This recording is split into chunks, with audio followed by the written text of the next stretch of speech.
Chapter 22. After Edwin left, Cole spent the rest of the afternoon carving. At one point, a downpour forced him to roll the log close to the cabin. He stretched a tarp out from the cabin wall so he could keep working. By nightfall, he had finished the eagle. Already he had decided to carve a wolf next. The next morning, after visiting the pond, he washed his clothes in the stream. He built a fire in the cabin's barrel stove, then hung the clothes across the room on a makeshift clothesline. If he hung his clothes outside, they would never dry. That afternoon, he tried to make himself invisible. He bathed extra well in the cold stream, then put on clean clothes. He even rubbed ashes and sweet cedar boughs over himself to mask any human smell. Then he hiked out to a point at the mouth of the bay where he could watch the shoreline both outside and inside the bay. He wedged himself down between two big rocks and sat totally still. For 2 long hours he waited, but saw nothing. Frustrated, he got up and moved into the trees to try hiding beneath the thick undergrowth. The shore came gradually alive with seals, seagulls, and eagles, but no bears. Finally, chilled to the bone, he returned to camp. Several more times before Edwin's next visit, Cole tried being invisible, but had no luck. One morning, a beaver swam around him as he sat in the pond.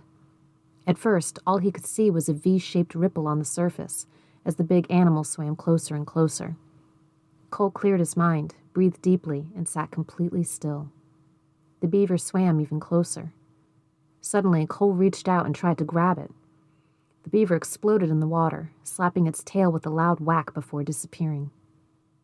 That was the only time the beaver ever came near. Cole regretted betraying the beaver's trust. He couldn't help but think how many thousands of times he had done the same thing to people. That night, he danced the beaver dance.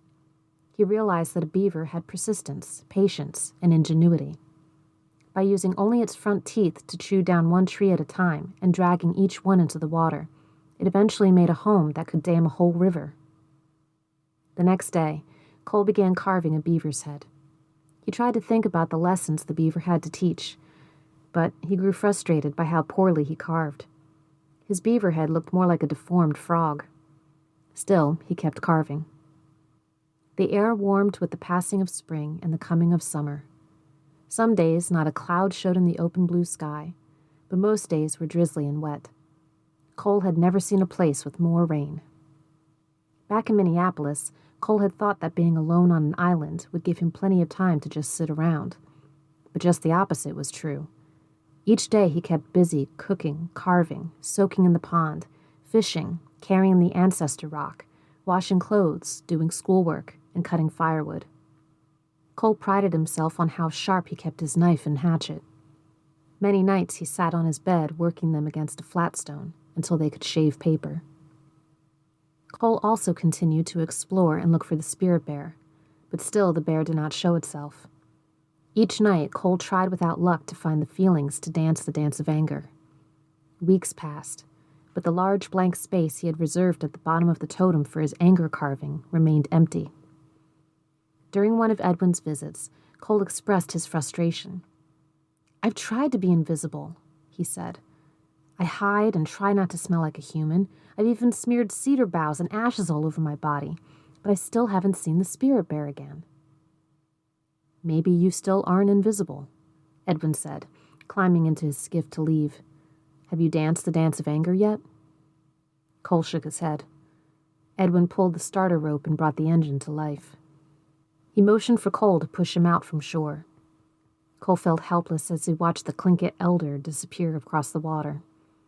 This time he had stayed barely long enough to unload supplies. Didn't he care? Was he mad? Cole returned to camp and spent the rest of the day carving. As he carved, 2 questions haunted him. What was the one thing that would help him heal? And how could he become invisible? Many days, Cole still fought hard to escape his familiar rage. It kept reappearing for no reason he could understand. At these times, he concentrated on funny and happy things. No matter how hard he tried, however, he still couldn't bring himself to dance the dance of anger. Long, frustrated hours beside the fire brought angry movements, but the dance refused to come to him. One day, after carrying his ancestor rock up the hill, Cole rolled his anger away, then sat down to think. Why had the spirit bear come to him when he lay wounded? Why had the beaver and fish come so close to him in the pond? He hadn't been invisible at those times, and why hadn't the bear showed itself again?